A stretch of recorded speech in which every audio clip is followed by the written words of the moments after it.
Let's remain with this story and go on the phone lines and speak to General Secretary of the Ghana Private Road Transport Union, GPRTU, Godfred Abulbire, on the situation. Sir, you're welcome to ChannelOne Newsroom. Oh, thank you, my brother. How are you? I'm well, thank you. How is your union monitoring and enforcing compliance with the new fare reductions that you announced? Yeah, I think from the directives on the communique, it is supposed to be effective today.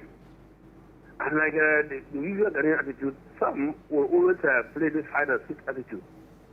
But we have, like I mentioned that, we have some union guards, which we have deployed in the various terminals to see whether that effect has taken today or not yet. What we would prefer media people to do as good is that when you go and find a particular terminal is not complying, or drivers in a particular terminal is not complying, they should not say drivers are not complying, but they should not say drivers at this particular station are not complying. That will help us to all check up the system. We know, for Central Region, they have said that the information got to them a bit late. So the regional chairman had ordered some kind of another press release and then made it known that between tomorrow, if stations or branches who are working under us don't comply with the directives, of course, sanctions will be meted out to those particular branches or terminals. What are some of the sanctions that you can mete out to persons who are disobedient of your directive? You see, one important fact that all drivers don't like, or particular person a driver doesn't like, is to seize him and stop him from loading, to deny him loading right. All drivers fear that was more than either fine.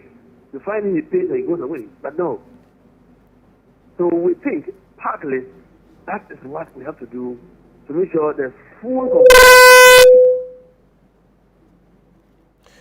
I see. Let's talk about those who are willing and agree with your directive. Are there some incentives that you give to drivers who decide to do this despite the fact that there are challenges generally and they still agree to reduce their fares? Are there incentives or some benefits for the drivers?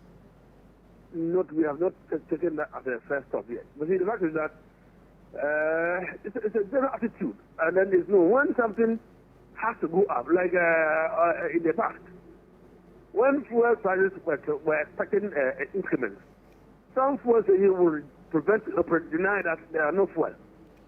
And then they will be telling, the moment the following day, prices of fuel goes up. So we know that one is an usual attitude. Okay. What we are doing is that, so far as this directive has gone out, and then in this particular time, all the operators were there. This concern, what they call them, true drivers, all of us were there in unison and accepted that the looking at the character of the fuel, first reduced by 50%. So there's no particular branch or union that would say that they were not part of it and for that they will not comply. There are some drivers. There are some drivers who are saying that there's a high cost of spare parts, and that's why they are increasing their fares, or they will not reduce their fares. Is there anything that the GPRTU does for drivers in terms of the cost of spare parts? Do you have like some packages or benefits for them to cushion them? One about cushioning. When you look at it carefully, if fuel was sold at 16 point something per liter, and it has come down to 13% per liter, the percentage reduction was about 18 or 19%. And now, looking at it around, the other factors or components we do normally consider and add up before we do fare increments include the spare parts we mentioned, lubricants, and other fees. But when we did our survey before this particular decision, all the other component factors remained. The prices were the same price as last year. Not that this year there has been a sharp increment. No. So that's why we arrived at that. But as you are suggesting, we would also take that into consideration. Drivers who actually have complied and see what sort of incentive can we do to motivate them to comply in the next future reduction in case it happens.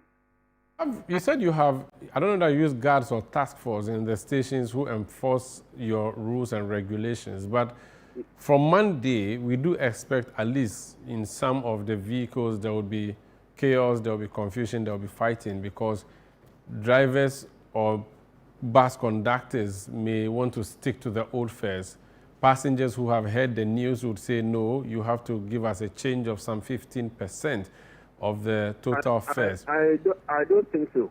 Well, I am predicting, so I hope that I become a wrong predictor. But my question is that what will be your message to both passengers and your union members in relation to a possibility of this confusion from Monday, for instance, which will be like the first busy day since the fares kicked in?